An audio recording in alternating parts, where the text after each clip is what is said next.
Cells of your body are consciousness too. Of course. So law of attraction is responding to their vibration, just law of attraction is responding to the vibration of the thoughts that you're thinking with your mind. Stay with us, you're really going to like this.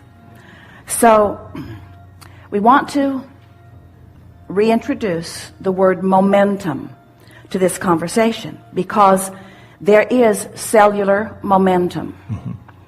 And we think that's a better description than cellular memory, because even though you could effectively say it's the same thing. It's a momentum, it's a habit of response. Yes. Yes. The most important thing that we want to say about your cellular momentum is that with your conscious mind, you have such control over this cellular momentum, but most people don't exercise it. Most people are responding to the way their body feels rather than telling their body the way they want it to feel. Right. So once you get out ahead of this, and you see this, you've seen this with athletes, you know that it is mind over matter. That it is you see them doing things that physical beings hadn't ought to be able to do that easily, and yet they can't always do it every single time because their mindset is not adjusted in just that way. But it could be, you see. Which is what we work on. So if we were visiting with them, we would say to them, your body is responding somewhat out of habit, out of cellular memory, but you can dictate to those cells the memory that you want them to hold. I like that. Yeah. And once they get that squared away and they begin to watching the response of their body to their thoughts, a lot of the inspiration, in other words, when anyone, not just an athlete, but when anyone gets into perfect vibrational concert with their source energy, that's when the thought extends from that pure, positive, powerful place right through into the cellular body. Imagine that your contrasting experience has caused you to give birth to yet another amended desire. So imagine that this desire is out there in your future experience and you are moving toward it with every thought, word, and action that you're offering. But you know that every subject is really two subjects. It's like picking up a stick that has two ends on it. The subject of wellness on one end, sickness on the other. The subject of financial abundance, plenty of money on one end, not enough on the other. Relationships, feeling really good on one end, not feeling so good on the other. So every subject is like a stick with two ends. So out there in your future is a big long stick called financial abundance. And right now, where all of your power is, you're having an experience which is causing you to offer mental or verbal commentary. So as you say things or focus on things that feel sort of good to you, you begin progressing toward the end of the stick that will please you when you get there. But as you say things that don't feel so good, you begin proceeding toward the end of the stick that won't feel so good when you get there. There are some of you who say something that feels pretty good and something that feels pretty bad and something that feels pretty good and something that feels pretty bad, something that feels pretty good and something that feels pretty bad. So your proximity to what you really want or what you really don't want doesn't close. It's sort of like you've got this option right now to fork off in the direction of what feels good or to fork off in the direction of what doesn't feel so good. And we see you sometimes, you do a pretty good job of forking toward what you want until you have lunch with someone, and then you fork in the direction of what you don't want, and then you regain your balance and you fork more back in the direction of what you want, and then you watch television and you fork off in the direction of what you don't want, and then you get hopeful about something, you begin looking for positive aspects and you fork off in the direction of what you want, and then your bills come and you fork off in the direction of what you don't want. And what we're wanting you to understand is that you have control about the direction in which you fork, but we want you to be forking because of the way it makes you feel, not because of what's happening right now in your red hot moment. In other words, as you let this be a vibrational emotional journey, as you mentally see yourself proceeding toward the corner that has what you are wanting in it rather than the corner who has what you do not want in it, what begins to happen is, as you make the decision that right now from wherever I am, and it doesn't matter where you were before, all of your power is right now. In other words, your ability to begin moving toward or away from, toward what you want or toward what you don't want, is all right here, right now. And what happens as you compare where you are to any others in terms of manifestation, you lose your place relative to what you're doing with your vibration. But when you make it an emotional journey rather than an action journey, and you reach for the best feeling thoughts that you can find, what begins to happen is you begin gradually leaning in the direction of what you are wanting until you just become one who is so clearly expecting, anticipating things to go your way, that even when something appears to not be going your way, you know that nothing's wrong, that you're just not understanding everything because it really is going your way, because after all, things always go your way. And eventually what begins to happen is people begin to notice you and they begin to reflect back to you, why is it that things always seem to go your way? And you will tell them, I learned how to fork off in the direction of what feels best. I began to accept the power in every moment. And we think that many of you don't realize the power that you have in every moment. And we want you to leave this gathering really understanding that it is really a matter of, in this now where you have all of your power, of making such peace with where you are that you begin forking in the direction of what feels good. An image comes to mind of someone who is standing at the cresting waters of a raging river, and the bulldozers are all there trying to shore up the banks of this river, trying to save this woman's home. But the floodwaters have been rising, and the people on the bulldozer can see that they are a very incompatible match to the water that is raising. And when you see the television camera pointed at the woman and you see her fretting as it seems inevitable that this water, this current, is going to sweep her home away, we want to say to her, so be it. It is the inevitable result of the flow that is in place. Don't try to fight against the inevitability of the flow that is in place. Instead, relax into it, let it wash you out to sea, and then regroup and start forking in the direction of what you are wanting. And we want you to understand that we know that sometimes our words about vibration and our words about cheer up and our words about lean in the direction that feels better feel like very paltry, small response to raging waters that are on the brink or even happening in terms of manifestation. But we want you to understand that you cannot, with your action, fight the current that you have been offering vibrationally. The current that you've been offering vibrationally is what's happening. Don't you think that it is time that with all subjects, even like the subject of medicine, that people begin to approach it from the causation stage rather than from the trying to build a higher dike stage? And we can understand why surgery or medicine might soothe when you are in that place of trauma, but it's a small soothing and it doesn't change anything really until you get back to the heart of the vibration that caused you to be in that predicament to begin with. You don't have to go back and undo anything. You can stand right where you are and utilize the guidance system that is within you, that is lovingly knowing everything that you are and everything that you want in relationship to where you are vibrationally about it, that is giving you vibrational feedback in every moment to help you know the vibrational relationship between these two powerful points of vibrational relativity. Isn't that good to know?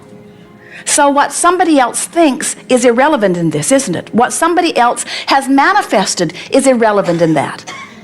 So what you're wanting to do is collect the data that makes you close the gap.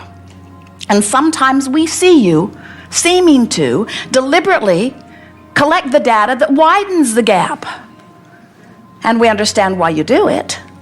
Anytime you're standing in a place apart from who you are, you can feel that something's gone terribly wrong. And there is this feeling of wanting to justify to someone why things are not better than they should be. And so as you drum up or amplify or gather the statistics of what has gone wrong in order to support your position of being where you don't want to be, we're wanting to say to you, not helpful. And nobody that matters in terms of source or in terms of your vibrational relationship cares about how you got there. Magellan never says, where have you been? It is irrelevant. The only thing that matters is, where am I in relationship to where I want to be? It's simple, isn't it? Simple to hear, simple conceptually. And in time, it will become simple to you as you stand in the moment of negative emotion and you say, I'm marching towards something that when I get there, I'm not going to like. Now, I can change my course of action now, or I can tempt fate a little more and see how far I can actually march before it manifests. I can continue to justify, or I can continue to wallow in my discomfort, because after all, I've done it quite a long time and nothing that really bad has happened. And we say, you get to choose, and no one is unhappy if you receive manifestations that are different from what you want. But we do want you to know that your true joy will ever only come when you are a vibrational match to who you really are. You can't have become this bright, shining new being with all these bright, shining new ideas and be over here, not yet a vibrational match to it, and really be in your ultimate joy. So the optimum creative experience is for the contrast to continually give birth to new intentions, and you to just continually reach for the best feeling thought that you can find, so that you become steadily a vibrational match to the new intentions. And then the way your life plays out is you don't feel frustration about what's not yet manifested. Instead, you feel the life-giving qualities of these new intentions that are summoning life through you. You are eternal beings, and you cannot be eternal and complete at the same time. They do not go together. If you are eternal, then you are growing. And if you are growing, then there's stuff not yet done. And if there's stuff not yet done, then you are incomplete. But when you are incomplete and happily optimistic, now you are living life in the way you did from your non-physical vantage point when you decided to jump into this time-space reality. You said, there'll be plenty of things that I adore, plenty of things that I don't like so much, and out of all of that will be born my unique intentions for me. And Source says, and when you find them big or small, we'll be right there with you, because no one better than you can decide from your vantage point. And when you decide, we'll be there, and you'll have guidance that will let you know whether you're there or not. We're done. Go to the beach. So, you have some things you want to talk about. We see our value to you in helping you to close the vibrational gap. We do not see our value in the way some of you have been approaching life. Humans often, when they see a condition that makes them feel good, they vote for more conditions like that. And when they see a condition that causes them to feel bad, then they push against and try to eradicate the earth from those conditions.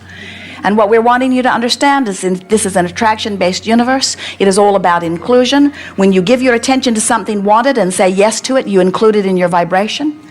When you see something you do not want and you shout no at it, you include it in your vibration.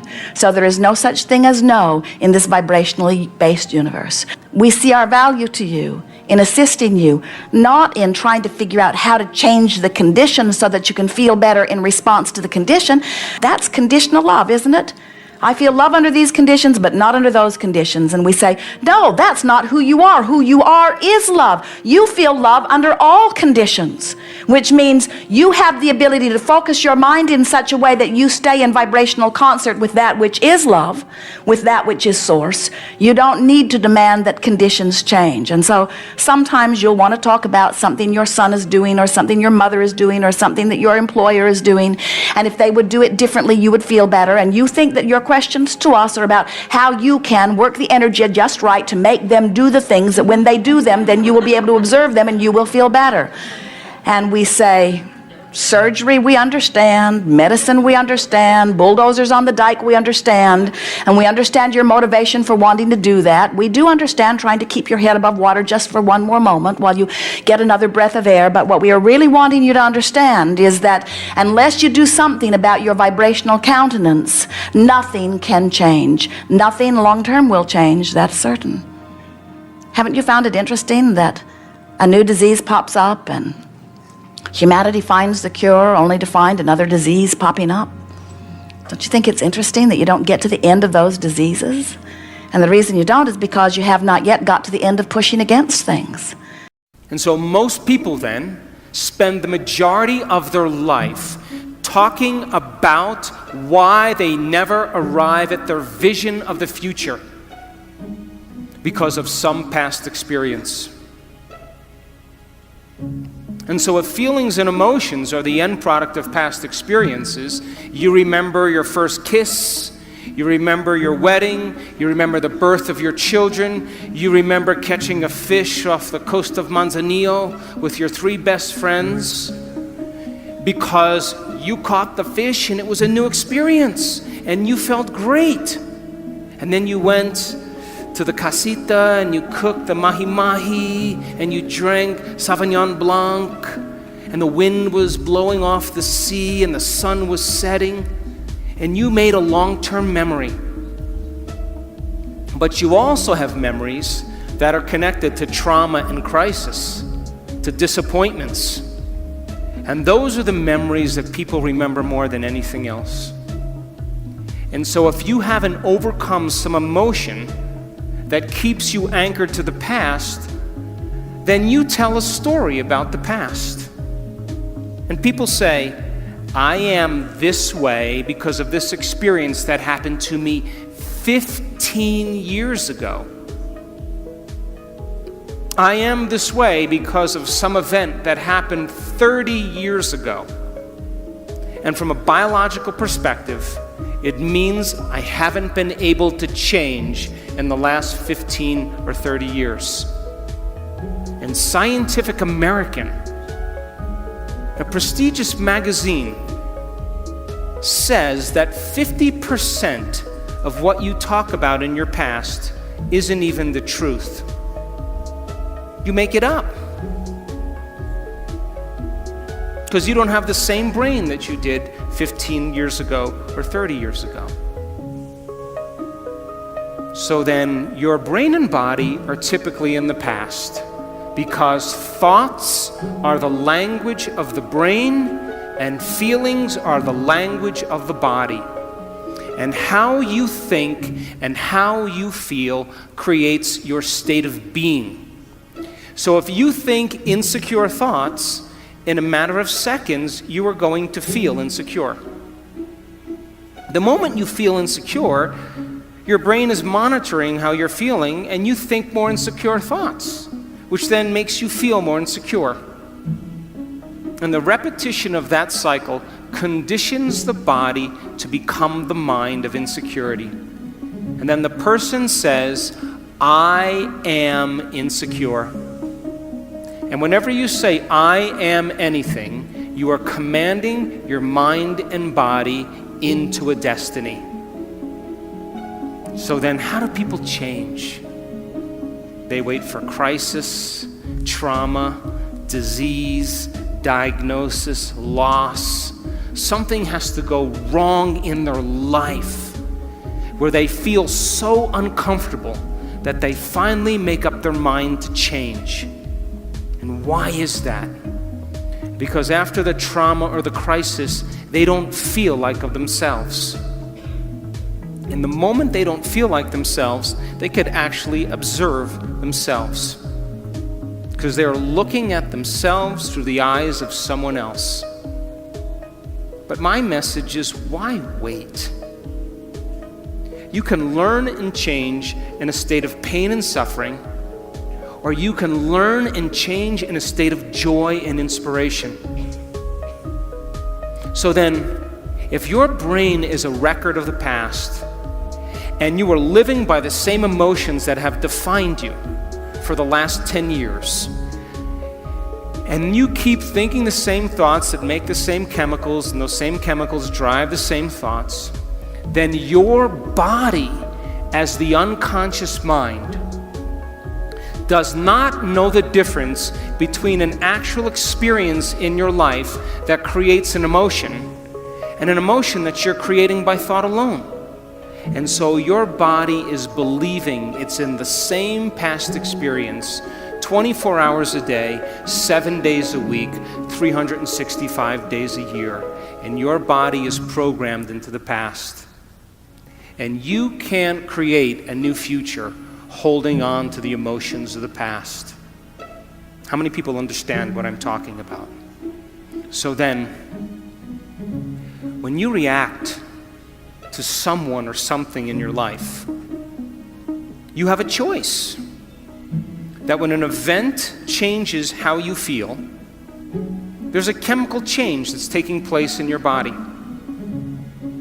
And most people don't think they can control their emotional reactions. And so then when you react to some coworker or some relative or somebody in traffic, the moment you react emotionally, you are altered chemically. And if you don't know how to control your emotional reaction after that event, and you allow those emotions to linger for hours or days, you know what that's called? That's called a mood. Hey, Juanito, what's wrong with you? Oh, I'm in a mood. Really? Why are you in a mood? Well, this thing happened to me 4 days ago, and I'm having one long emotional reaction. And if you keep that same refractory period going on for weeks or months, that's called a temperament. Hey, why is she so angry? I don't know. Why are you so angry? Why are you so bitter? Why are you so enchilada?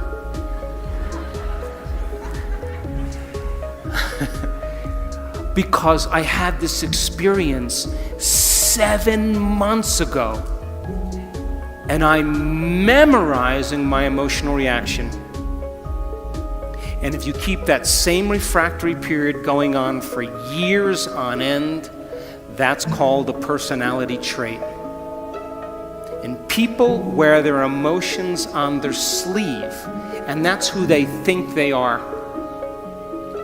And they will talk about the past to validate why they're not creating the life that they want.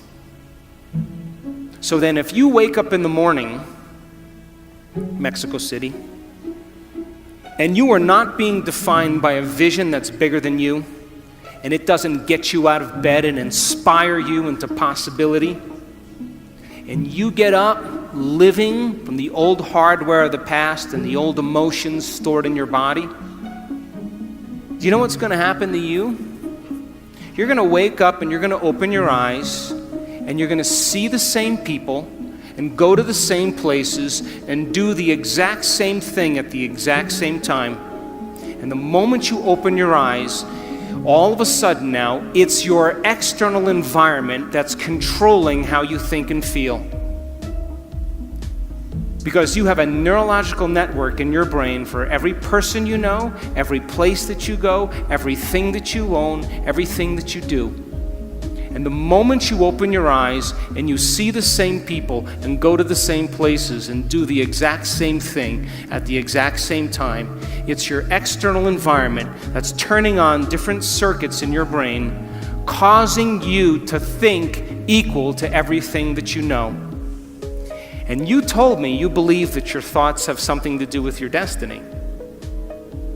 And as long as you're thinking equal to your environment, you keep creating the same life. To change, to truly change, is to think greater than your environment, to think greater than the circumstances in your life, to think greater than the conditions in your world. And every great person in history knew this. Whether it was Mahatma Gandhi, Martin Luther King, the Wright brothers, Joan of Arc, they all had a vision. Couldn't see it, couldn't smell it, couldn't taste it, couldn't feel it, but it was alive in their mind.